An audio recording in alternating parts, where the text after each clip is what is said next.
मसँग दुईवटा मोबाइल छ। एउटाले भिडियो बनाउँछ होइन, एउटाले लोकेसन हेर्छु।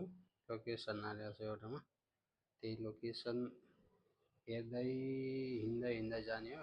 यसमा देखाइरहेछ 1 घन्टा 50 मिनट होइन। म धेरै लगाउँछु होला, किनभने म सबै कुरा देखाउँछु हजुरहरूलाई होइन। त्यसरी मलाई 2 घन्टाभन्दा धेरै लाग्छ होला। 7.7 km छ मेरो घरबाट। अहिले म आफ्नै घरमा छु। ल हिँड्दैछु, मैले जर्नी स्टार्ट गरिसकेँ। मेरो घरबाट 10 मिनट हिँडिसकेपछि अहिले म बेगासिटी महलमा छु साथीहरू। यो महल पनि मैले बेङ्गलोर आएपछि धेरै पछि बनेको होटल हो। पहिला साँघुरो बाटो थियो, वरपर जङ्गल थियो, हिँड्न पनि डर लाग्ने ठाउँ थियो। र अहिले 12:07 भइसक्यो साथीहरू। अब यहाँबाट मलाई लालबाग पुग्नलाई 1 घन्टा 36 मिनट देखाइरहेछ। र यहाँबाट पनि म निरन्तर हिँडिरहेको छु। बेगासिटीबाट करिब 15-16 मिनट हिँडिसकेपछि अहिले म जयदेव हस्पिटलमा पुगेको छु। जयदेव हस्पिटल भन्ने त हजुरहरूले पनि सुन्नुभएकै होला। यो हो जयनगरमा रहेको मुटु रोगको अस्पताल। यहाँ विशेष गरी मुटु रोगको उपचार हुन्छ। म बाहिरबाट नै हजुरहरूलाई देखाइरहेको छु साथीहरू। यो जयदेव हस्पिटलको एक्जिट गेट हो, यानि कि बाहिर आउने गेट। र यहाँबाट पनि म निस्किँदैछु। जयदेवबाट निस्केपछि गुरपनपाल्यको यो सुन्दर दृश्यलाई क्याप्चर गर्दै म अगाडि बढिरहेको छु। योभन्दा 15-16 वर्ष अगाडि पनि यो बाटोमा म यसरी नै पैदल यात्रा गर्थेँ, आउने जाने गर्थेँ होइन। पहिला अलिकति सुन्दर कम थियो, अहिले धेरै विकास भएको छ। यो हो तपाईँको चिकन काउन्टी होटेल।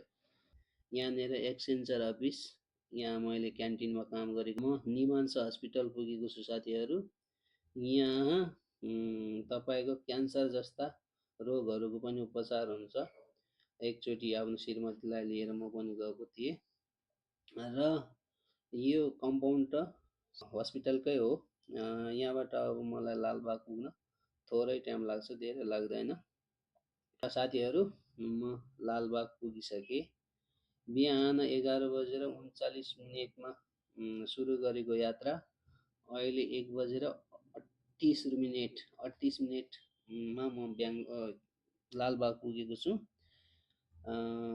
जिउभरि पसिनाले पुरा रुजेको छ जिउ, किनभने 7.7 किलोमिटर हिँडेर आएको थिएँ म। त्यसैले जिउ रुजेको छ। गेटको इन्ट्रान्स गेटबाट हुँदै यो बस गइरहेछ। एकदम सुन्दर गार्डन लालबाग। यहाँ आइसकेपछि आत्माले नै सन्तुष्टि पाउँदो रहेछ। एकदम सजावट छ। यहाँ एउटा गेट, माथि पहाडतिर जाने गेट बनाउनु भएको रहेछ। एकदमै सुन्दर गेट लाग्यो मलाई, त्यही भएर मैले यसलाई क्याप्चर गरेँ। म अहिले पहाडबाट हजुरलाई यो भ्यू देखाउँदैछु। यो भ्यू हो इन्ट्री गेटबाट आउँदाखेरि भेटिने भ्यू। यहाँ 2-3वटा बाटा छन् यो सर्कलमा, एउटा उता जाने, एउटा माथि आउने र एउटा उता जाने। यता यो गेट छ। यो गेटको बारेमा केही अध्ययन गरेर हजुरहरूसँग केही एक्सप्लेन गरौँला भन्ने सोच थियो, त्यो भएन। ठिकै छ, आज भिडियो मात्र स्वीकार गर्नुहोला। यस्तै ठाउँमा अन्य भिडियोमा कुरा गर्दै गरौँला।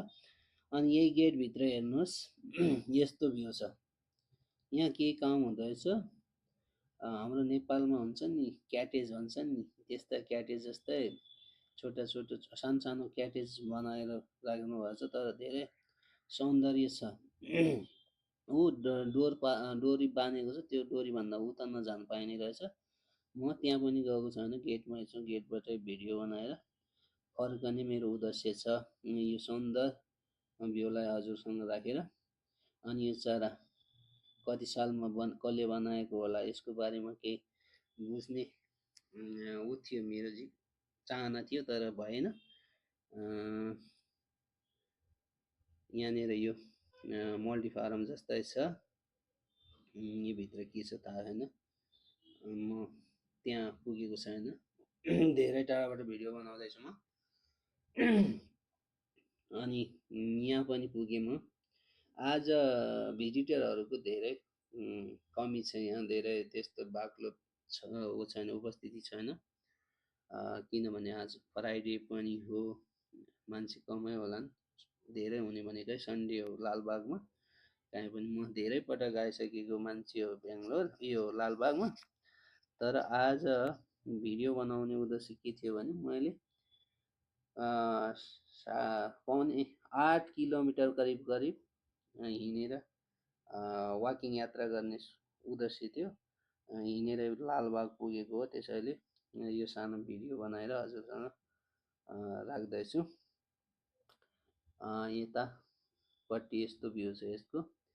आज यहाँ केही काम हुँदैछ, भिजिटरहरू भन्दा पनि काम गर्ने मान्छेहरू यो भित्र धेरै छन्, कमसे कम 30-40 जना मान्छेहरू छन्, देखिरहेछन् काम गरिरहेछन् धमाधम। म योभन्दा उता जाँदैन, यहाँबाट म फर्केर अर्को ठाउँतिर जाने कोसिस गर्छु। यहाँनिर एउटा नेपाली फ्यामिली पनि देखेको थिएँ मैले, तर बोलेन म, ठिकै छ केही छैन। अनि अब म यहाँ पुगेको छु साथीहरू, तपाईँहरूलाई यो पनि भन्न चाहन्छु, यो मेरो अन्तिम स्टेप हो यहाँनिरको लालबागको। यो लेक बाहेक म अन्त कहीँ पनि जाँदैन। भिडियो यहीँ अन्तिम गरेर हजुरसँग अर्को भिडियोमा भेटिने बाचा पनि गर्छु म।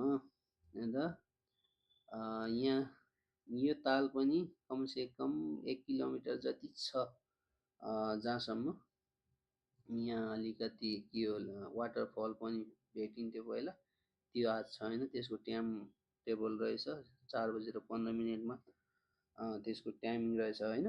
म धेरै छिटो आएँ र अब लगभग मेरो भिडियो खतम हुँदैछ साथीहरू, यति नै हो। अर्को भिडियोको लागि पर्खनु होला, यस्ता ठाउँ गएर हजुरहरूलाई भिडियो बनाउने छु, पुगाउने छु हजुरसँग मतलब।